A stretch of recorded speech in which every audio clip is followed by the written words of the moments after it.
오늘 빌립보서 4장 14절 이하 20절까지 나타난 말씀을 가지고 함께하는 사람이라는 제목으로 말씀을 드리려고 합니다.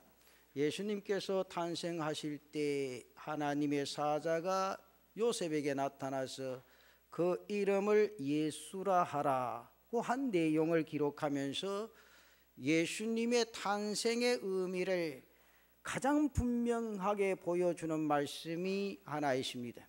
구약성경 이사야서 7장 14절 말씀에 보면 그러므로 주께서 친히 징조를 너희에게 주실 것이라 보라 처녀가 잉태하여 아들을 낳을 것이요 그의 이름을 임마누엘이라 하리라. 그러면서 마태복음 신약에서 1장 23절 말씀에 보라 처녀가 잉태하여 아들을 낳을 것이요 그의 이름은 임마누엘이라 하리라 하셨으니 이를 번역한즉 하나님이 우리와 함께 계시다 함이라.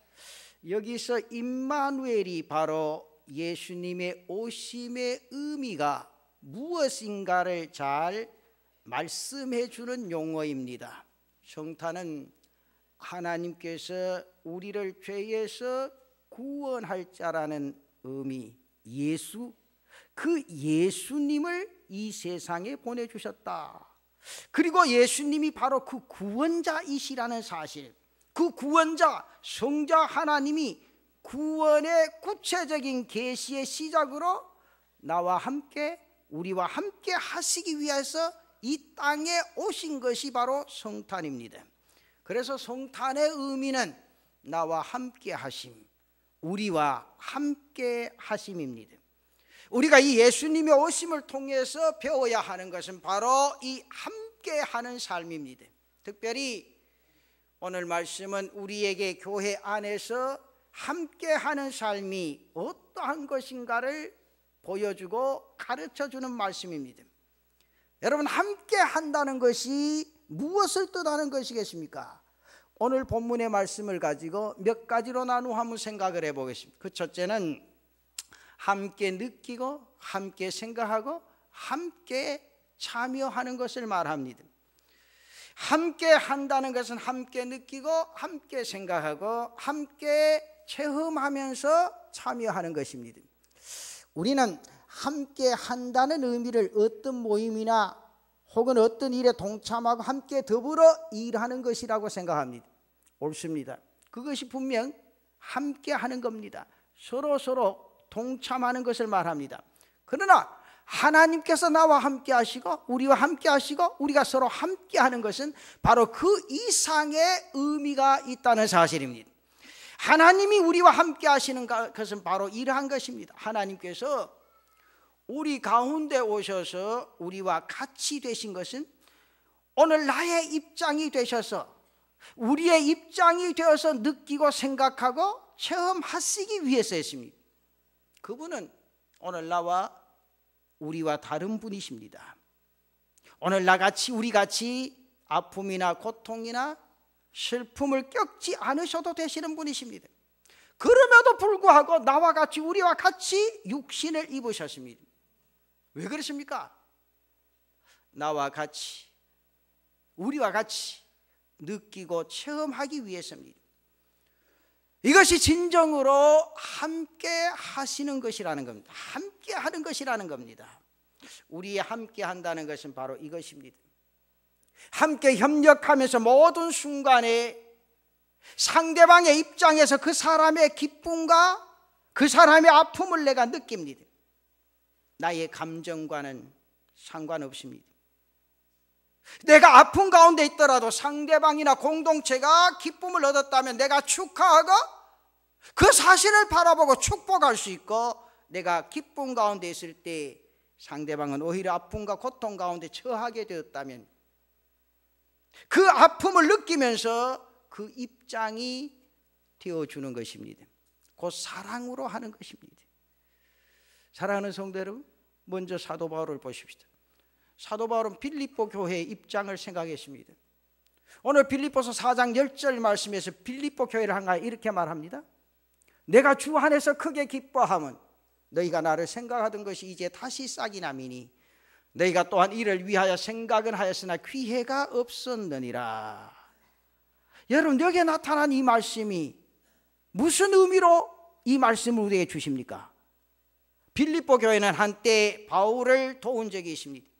바울이 마게도나를 떠날 때 선교비를 모아서 바울에게 드렸습니다. 그리고 앞으로도 계속 바울을 돕겠노라고 약속까지 했습니다. 그렇게 말해놓고 저들은 잊어버렸습니다. 그러다가 바울이 로마로 이송되어서 로마의 감옥에서 생활한다는 소식을 듣고서는 자신들이 한 약조가 그제서야 머릿속에 생각이 나게 되었던 겁니다. 그래서 다시 헌금을 모아 자신들의 목회자인 에바브로디도를 보내어서 헌금을 전달하고 바울을 섬기도록 한 겁니다. 이러한 상황에서 바울은 빌립보 교회에 할 말이 많이 있을 겁니다. 분명히 나를 선교비로 돕겠다고 말했는데 지금까지 모른 채 하다가 이제 와서 돕겠다고 저렇게들 난리를 피우는구나. 빌립보 교회를 책망할 수도 있습니다. 그러나 바울은 오늘 본문 4장 10절 말씀에 이렇게 말합니다. 생각은 하였으나 기회가 없었느니라. 내가 주 안에서 크게 기뻐하면 너희가 나를 생각하던 것이 생각남이니. 생각은 하였으나 기회가 없었다. 사랑하는 성도 여러분, 여러분 마음속에 나를 돕고 섬기겠다는 생각을 했지만 기회를 얻지 못했기 때문입니다. 상대방의 입장을 헤아리고자 하는 마음으로 생각을 하고 말을 합니다. 바로 이러한 마음을 가리킵니다.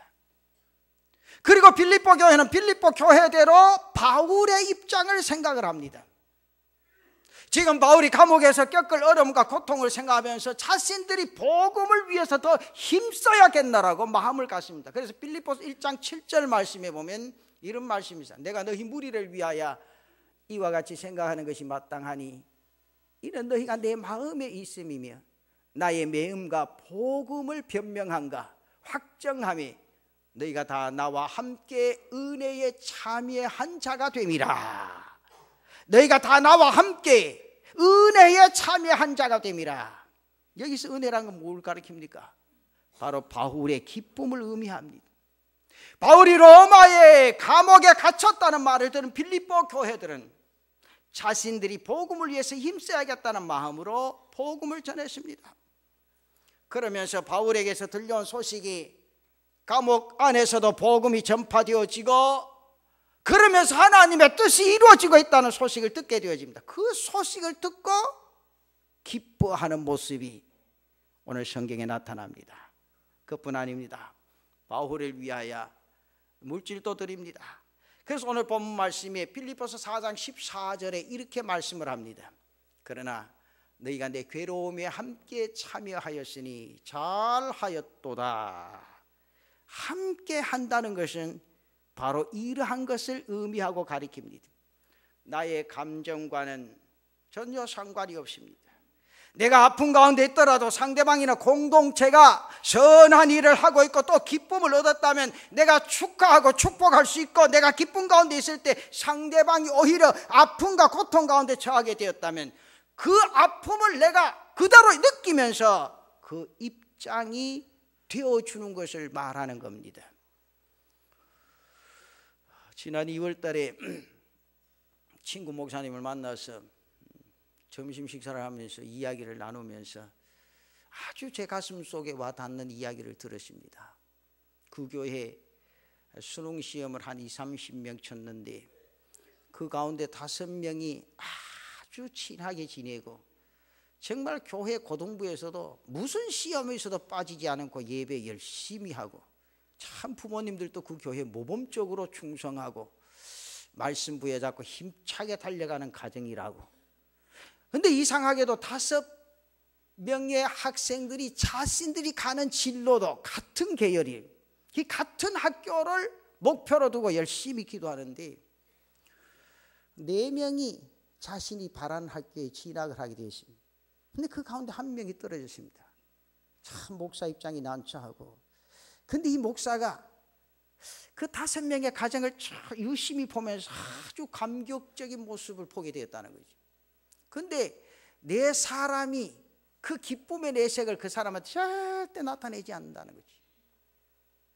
그러면서도 온 교회 교인들이 참 축하합니다 그래도 그냥 그것으로 끝나지 절대 다음으로 말을 하지 않았다.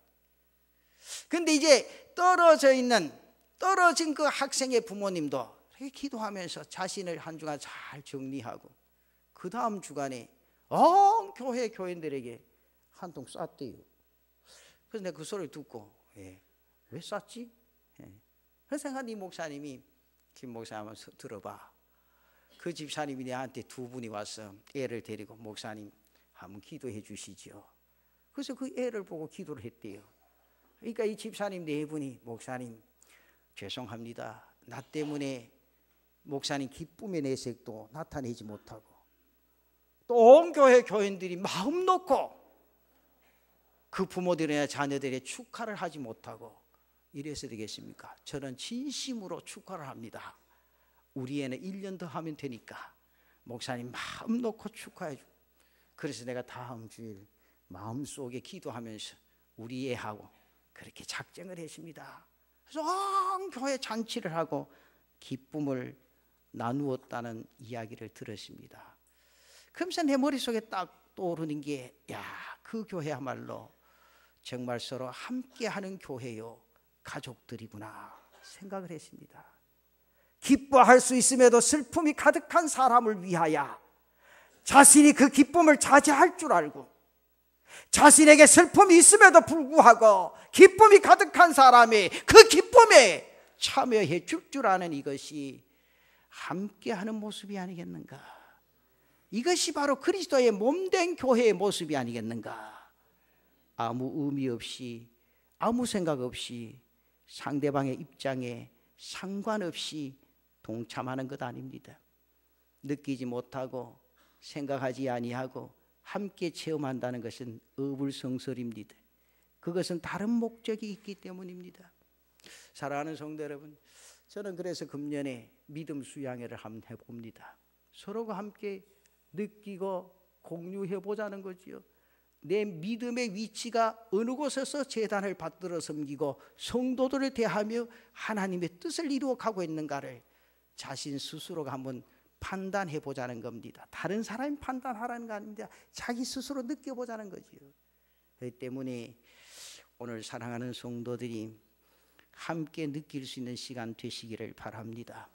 함께 생각할 수 있는 기회가 되시기를 바랍니다. 함께 체험하는 귀한 날이 되시기를 바랍니다. 여러분, 내가 느껴야 합니다.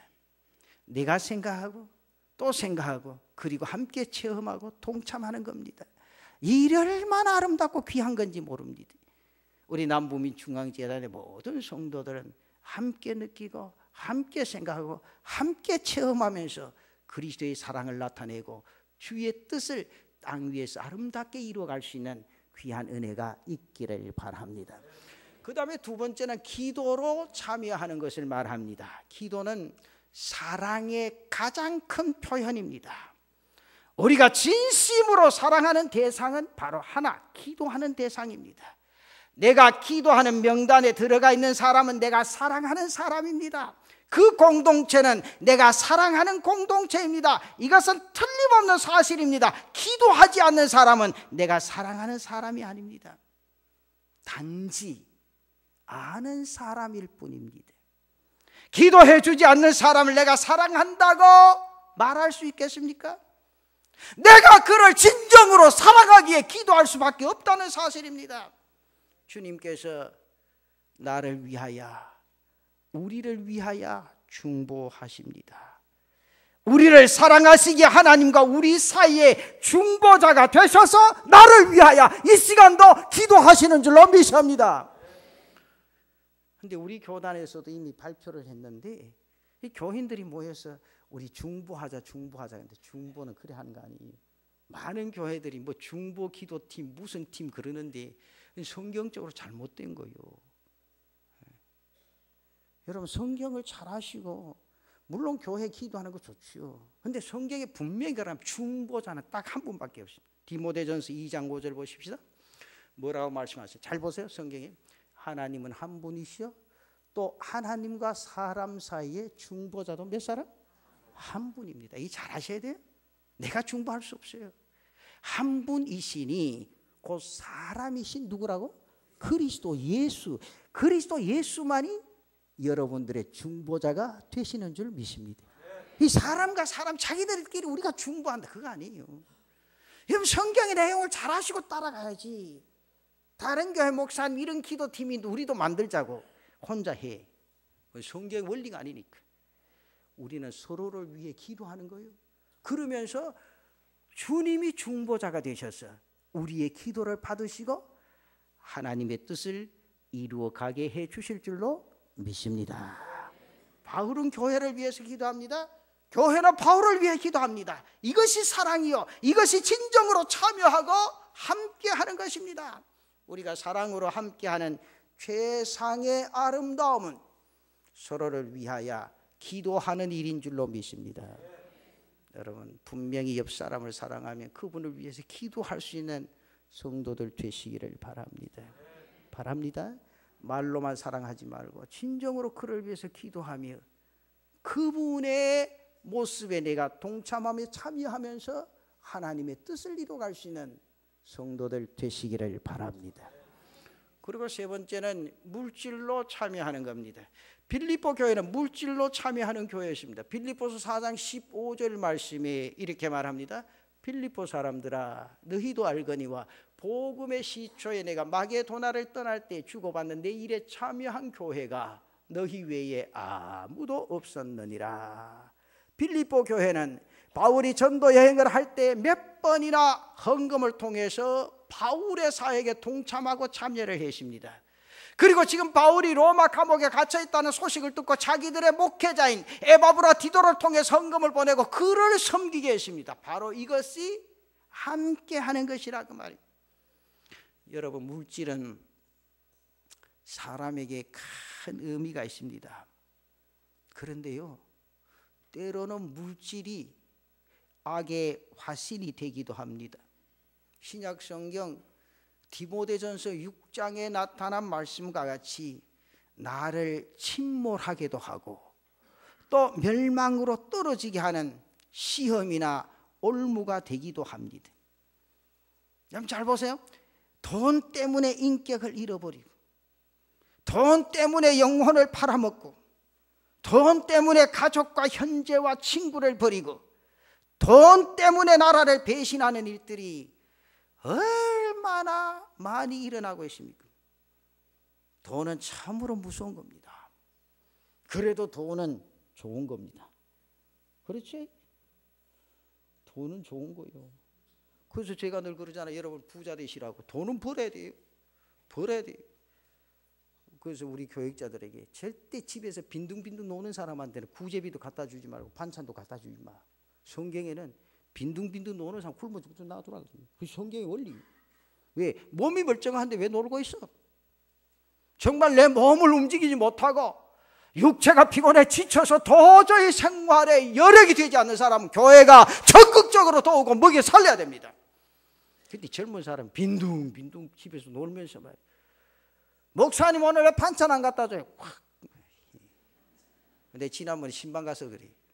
너 못 갖다 주니까 집에서 해 먹어. 목사님 먹을 게 없는데 나가 일해. 꽹기 들고 파.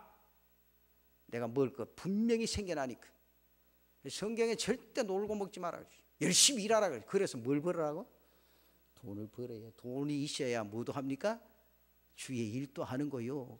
자신이 잘 먹고 잘 입고 쾌락을 누리기 위해서 돈 벌라는 거 아니에요. 주의 일을 위해서 돈을 벌어야 됩니다. 근데 이 돈이요 아주 묘한 거라고. 성경에 뭐라고 했죠?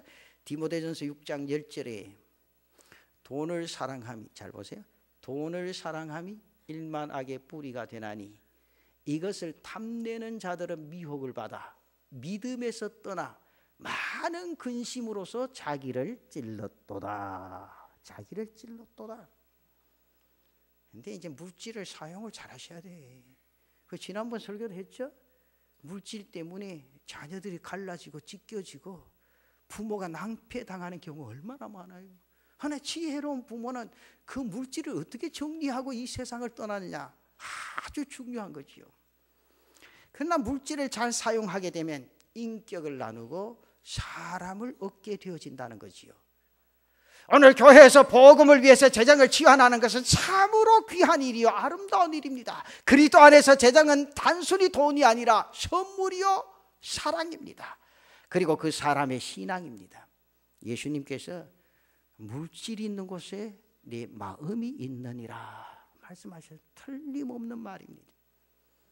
그래서 제가 젊은이 두 사람이 와서 목사님 우리 결혼할 겁니다. 주례를 해 주십시오. 그럼 제가 꼭 첫째 단서가 붙는 게 있습니다. 첫째, 주의를 지킬 수 있겠느냐? 지킬 수 있겠느냐? 두 번째, 11조 생활 철저히 할 수 있겠느냐? 예. 그 다음 세 번째, 지금부터 잘 들어. 10분의 1 이상씩 부모님에게 드릴 수 있겠는가? 그러면요, 요새요 애들 참 지혜로워요. 대답을 잘하니 한참 생각하다가 예. 그런데 그래 최하가 10분의 1이다. 다 드리는 것도 괜찮아. 최하가 10분의 1이다. 그리고 결혼식 할 때까지 하기 전까지 통장 가져와. 통장 가져와. 그게 왜냐? 내가 물질이 갈 때마다 부모를 생각하라는 거죠.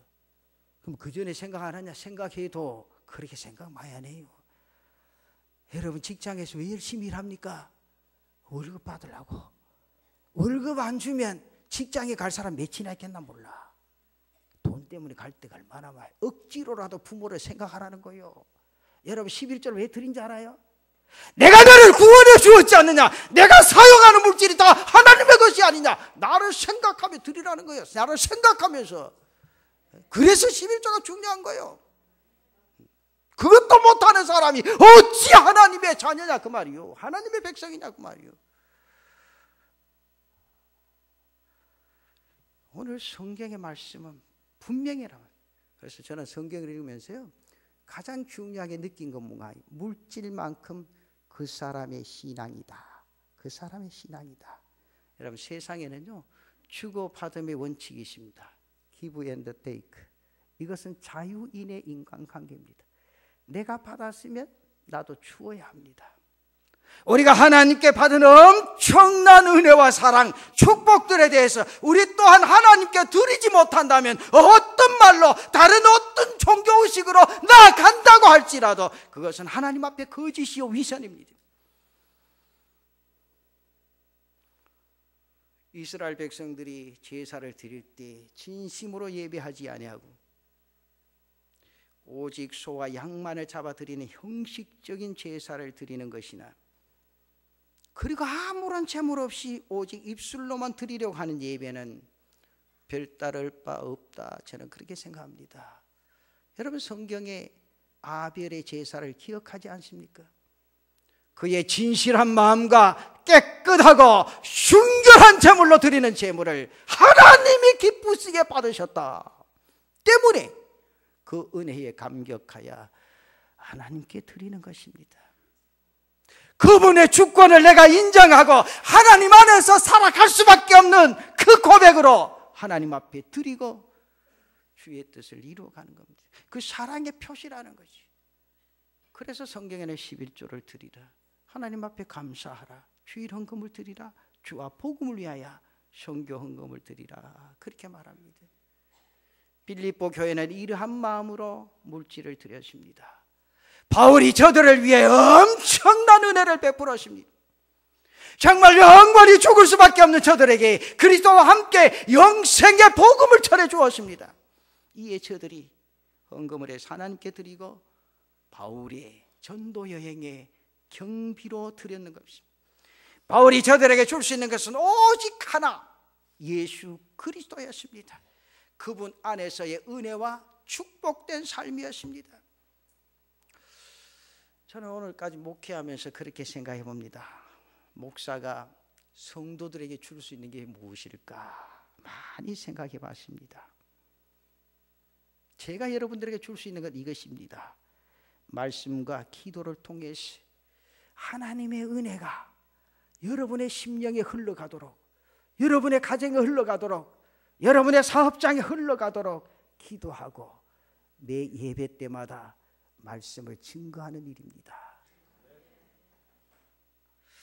이에 빌립보 교회 성도들은 감사하며 하나님께 드립니다.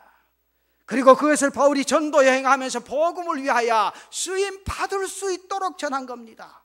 Give and take입니다. 이것이 바로 함께 하는 것입니다. 이것을 하나님께서 아름답게 받으십니다. 하나님 앞에 드리는 것은 향기로운 제물이라고 합니다. 그건 하나님께서 기쁘게 받으시는 것이 된다는 겁니다. 그래서 오늘 19절 말씀에 이렇게 말합니다. 나의 하나님이 그리스도 예수 안에서 영광 가운데 그 풍성한 대로 너희 모든 쓸 것을 채우시라. 놀랍죠? 성경에는요 그냥 하나만으로 절대로 끝나지 않습니다. 너희가 그렇게 해봐라. 이 세상의 삶에 너희에게 필요한 것들 써야 될 것을 풍족하게 채워 주시리라. 하나님이 채우신다는 거죠. 심는 대로 거두는 것이 하나님의 불변의 법칙인 줄로 믿습니다. 심지 않은 데서 거두고 해치지 않은 데서 모으려고 하는 것은 한 달란트 받은 종의 위선이나 가식에서 나온 생각이요 신앙의 방법입니다. 그러나 진실한 종들은 심습니다. 심은 만큼 하나님께서 거두게 하실 줄로 믿습니다. 내일 아니면 1년 아니면 10년 내가 거두지 못하면 내 후손이 거두게 되어진다는 사실이죠. 저는 목회하면서 그런 사실들 수도 없이 봅니다. 수도 없이 봐. 내가 거두지 못하면 내 후손이 거두게 되어진다는 사실. 내가 물질로 하나님과 함께하고 주의 사람들과 함께 할 때 하나님께서 받으실 뿐만 아니라 내가 더 얻게 되어진다는 겁니다. 이것이 바로 하나님 나라의 법칙이라는 사실이죠. 사랑하는 성도 여러분, 함께 한다는 것은 바로 이러한 것입니다. 이렇게 아름다운 것입니다. 그리스도 안에서 여러분들 함께 느끼시기를 바랍니다. 함께 생각하시기를 바랍니다. 함께 체험하면서 하나님의 뜻을 이루어갈 수 있는 우리 남부민 중앙교회의 공동체가 되시기를 바랍니다. 나의 감정과는 상관없습니다. 상대방의 입장에서 그 사람의 기쁨과 아픔을 내가 느낄 줄 아는 그런 성도의 삶이 있어야 된다 그 말입니다. 내가 아픔 가운데 있더라도 상대방이나 공동체가 기쁨을 얻었다면 내가 축복하고 축복할 수 있고 내가 축하해 줄 수 있고 내가 기쁨 가운데 있을 때 상대방은 오히려 아픔과 고통 가운데 처해져 있다면 그 아픔을 느끼면서 내가 그 입장이 되어주는 것을 가리킵니다. 이 세상은 한 사람이 잘못된 모습이 나타나면 그 사람 한도 없이 수도 없이 끌어내리고 그냥 매장해버리고 죽여버리려고 합니다. 그러나 성도들의 삶은 그래서는 안 됩니다. 내가 그 사람의 입장에서 생각하고 그 아픔과 괴로움에 동참하면서 그를 위해 기도하며 위로하며 격려해 줄 수 있는 그런 삶이 있으시기를 바랍니다. 이것이 바로 하나님께서 내게 베풀어 주신 그리스도의 사랑의 표현이라는 사실입니다. 또한 물질로도 함께합니다. 나의 도움이 필요로 하는 사람에게 특별히 복음을 위하여 함께 드림으로 내 스스로가 참여하는 삶이 되어져야 된다. 이 삶의 속에서 하나님의 복음이 날마다 확장되어지게 되는 겁니다. 그리고 하나님의 나라가 점점 더 왕성해지게 되는 겁니다. 여기에 저도 그렇고 여러분들도 부름을 받으신 줄 믿으시기를 바랍니다. 이것을 통해서 하나님께서 일하십니다. 우리의 공동체가 이러한 공동체가 되기를 바랍니다.